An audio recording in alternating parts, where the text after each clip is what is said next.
आयुर्वेद में 101 प्रकार की मृत्यु मानी गई है, परंतु धार्मिक ग्रंथ में 14 प्रकार की मृत्यु है। राम रावण युद्ध चल रहा था। तब अंगद ने रावण से कहा, तू तो मरा हुआ है, मरे हुए को मारने से क्या फायदा?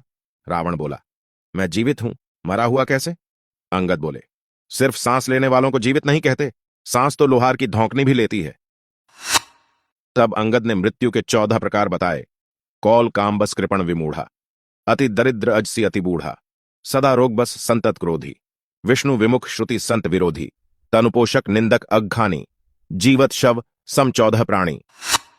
ए कामवश, जो व्यक्ति अत्यंत भोगी हो, काम वासना में लिप्त रहता हो, जो संसार के भोगों में उलझा हुआ हो, वह मृत समान है।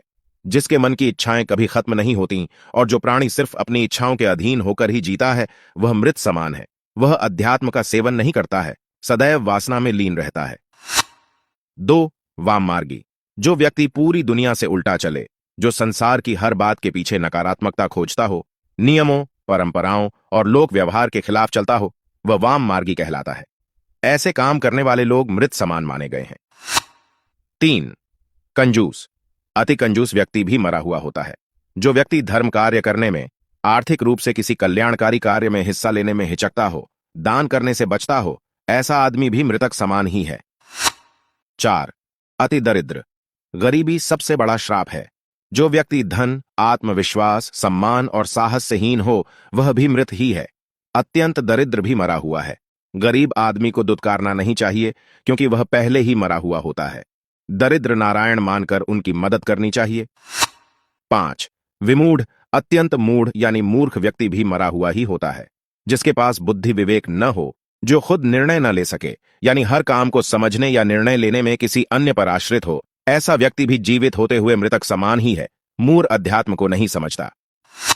6 अजसी, जिस व्यक्ति को संसार में बदनामी मिली हुई है, वह भी मरा हुआ है।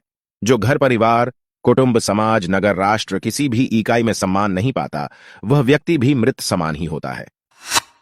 7 सदा रोगवश, जो व्यक्ति निरंतर रोगी रहता है, वह भी मरा हुआ है। स्वस्थ शरीर के अभाव में मन विचलित रहता है, नकारात्मकता हावी हो जाती है, व्यक्ति मृत्यु की कामना में लग जाता है। जीवित होते हुए भी रोगी व्यक्ति जीवन के आनंद से वंचित रह जाता है। 8 अति बूढ़ा, अत्यंत वृद्ध व्यक्ति भी मृत समान होता है, क्योंकि वह अन्य लोगों पर आश्रित हो जाता है। शरीर और बुद्धि दोनों अक्षम हो जाते हैं। ऐसे में कई बार वह स्वयं और उसके परिजन ही उसकी मृत्यु की कामना करने लगते हैं, ताकि उसे इन कष्टों से मुक्ति मिल सके। 9 सतत क्रोधी, 24 घंटे क्रोध में रहने वाला व्यक्ति भी मृतक समान ही है। ऐसा व्यक्ति हर छोटी बड़ी बात पर क्रोध करता है। क्रोध के कारण मन और बुद्धि दोनों ही उसके नियंत्रण से बाहर होते हैं। जिस व्यक्ति का अपने मन और बुद्धि पर नियंत्रण न हो, वह जीवित होकर भी जीवित नहीं माना जाता। पूर्व जन्म के संस्कार लेकर यह जीव क्रोधी होता है। क्रोधी अनेक जीवों का घात करता है और नरकगामी होता है।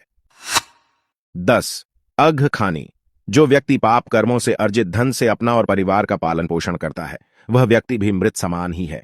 उसके साथ रहने वाले लोग भी उसी के समान हो जाते हैं। हमेशा मेहनत और ईमानदारी से कमाई करके ही धन प्राप्त करना चाहिए। पाप की कमाई पाप में ही जाती है और पाप की कमाई से नीच गोत्र निगोद की प्राप्ति होती है।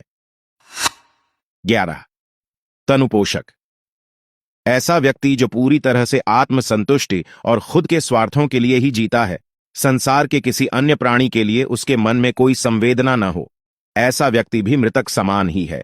जो लोग खाने पीने में, वाहनों में स्थान के लिए हर बात में सिर्फ यही सोचते हैं कि सारी चीजें पहले हमें ही मिल जाएं, बाकी किसी अन्य को मिले न मिले, वे मृत समान होते हैं। ऐसे लोग समाज और राष्ट्र के लिए अनुपयोगी होते हैं।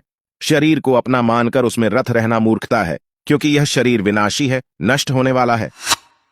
12 निंदक, अकारण निंदा करने वाला व्यक्ति भी मरा हुआ होता है, जिसे दूसरों में सिर्फ कमियां ही नजर आती हैं। जो व्यक्ति किसी के अच्छे काम की भी आलोचना करने से नहीं चूकता है, ऐसा व्यक्ति जो किसी के पास भी बैठे तो सिर्फ किसी न किसी की बुराई ही करे, वह व्यक्ति भी मृत समान होता है। परनिंदा करने से नीच गोत्र का बंध होता है।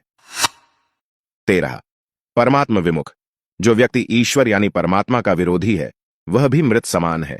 जो व्यक्ति यह सोच लेता है कि कोई परम तत्व है ही नहीं, हम जो करते हैं वही होता है, संसार हम ही चला रहे हैं, जो परम शक्ति में आस्था नहीं रखता, ऐसा व्यक्ति भी मृत माना जाता है।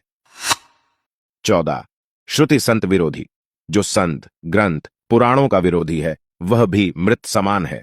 श्रुत और संत समाज में अनाचार पर नियंत्रण, ब्रेक का काम करते हैं। अगर गाड़ी में ब्रेक ना हो तो कहीं भी गिरकर एक्सीडेंट हो सकता है। वैसे ही समाज को संतों की जरूरत होती है, वरना समाज में अनाचार पर कोई नियंत्रण नहीं रह जाएगा। अतः मनुष्य को उपरोक्त 14 दुर्गुणों से यथासंभव दूर रहकर स्वयं को मृतक समान जीवित रहने से बचाना चाहिए।